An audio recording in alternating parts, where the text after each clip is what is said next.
ಎರಡು ಮೋಸ ಆಗಿದೆ. ಒಂದು ಮೋಸ 19 ವಿಭಾಗದ ಕಾರ್ಮಿಕರನ್ನ ಹೊರಗಿಟ್ಟಿದ್ದಾರೆ. ಅದರಲ್ಲಿ ನಮ್ಮ ಬೀಡಿ ಕಾರ್ಮಿಕರಿದ್ದಾರೆ. ಈ ದಕ್ಷಿಣ ಕನ್ನಡ ಜಿಲ್ಲೆಯ ಜೀವನಾಡಿ ಬೀಡಿ ಉದ್ಯಮ, ಅದನ್ನು ದುಡಿತಕ್ಕಂತ ಲಕ್ಷಾಂತರ ಕಾರ್ಮಿಕರನ್ನ ಕನಿಷ್ಠ ಕೂಲಿಯ ವಿಚಾರದಲ್ಲಿ ಹೊರಗಿಟ್ಟಿದ್ದಾರೆ. ಅದೇ ರೀತಿ ಗಾರ್ಮೆಂಟ್, ಪ್ಲಾಂಟೇಶನ್, ಈಗ 19 ವಿಭಾಗದ ಕಾರ್ಮಿಕರನ್ನ ಹೊರಗಿಟ್ಟಿದ್ದಾರೆ. ಇದು ಒಂದು. ಇನ್ನೊಂದು, ಈ ಕನಿಷ್ಠ ಕೂಲಿ ಯಾವಾಗದಿಂದ ಜಾರಿ ಗೊತ್ತಾ? ಮೇ 22, 2026 ನಂತರ ಅವರು ಹೇಳುವಂಥದ್ದು. ನಿಜವಾಗಿ ಇದು 2022 ಮೇ ಇಂದ ಕೊಡಬೇಕಾಗಿತ್ತು. ಆದ್ರೆ ಇವರು 4 ವರ್ಷ ಕಾರ್ಮಿಕರಿಗೆ, ಈ ರಾಜ್ಯದ ಹತ್ತಿರ 2 ಕೋಟಿಯಷ್ಟು ಕಾರ್ಮಿಕರಿಗೆ ಅಲ್ಲೂ ಮೋಸ ಮಾಡಿದ್ದಾರೆ. ಅಂದ್ರೆ 2022ಕ್ಕೆ ಜಾರಿಯಾಗಬೇಕಾದನ್ನ ಕನಿಷ್ಠ ಕೂಲಿ 2026 ಮೇ 22ಕ್ಕೆ ಜಾರಿಯಾಗಿದೆ. ಯಾವ ಕಾರಣಕ್ಕೂ ಈ ಕನಿಷ್ಠ ಕೂಲಿ ಪ್ರಕಟಣೆಯನ್ನ ಜಾರಿ ಮಾಡಬಾರದು ಅಂತೇಳಿ ಮುಖ್ಯಮಂತ್ರಿ ಬದಲಾವಣೆ ಆಗಿದ್ದಾರೆ. DK ಶಿವಕುಮಾರ್ ಮುಖ್ಯಮಂತ್ರಿ. ಈಗಾಗಲೇ ಮಾಲಕರ ಒತ್ತಡ ಈಗ ಮಣಿಯುವಂತ ಸಾಧ್ಯತೆ. ಯಾಕಂದ್ರೆ ಸರ್ಕಾರಕ್ಕೆ ಹೇಳ್ತಾ ಇದೆ, ನಾವು ಮರುಪರಿಶೀಲನೆ ಮಾಡ್ತೀವಿ.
ಸುದ್ದಿ ಚಾನಲ್, ಕ್ಷಣ ಕ್ಷಣದ ಸುದ್ದಿಗಾಗಿ.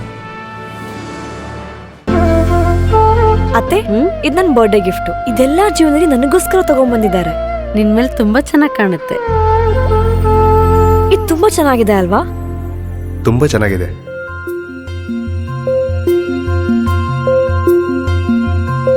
It will look really good on you. Amma? Huh? Mother is always son's first love.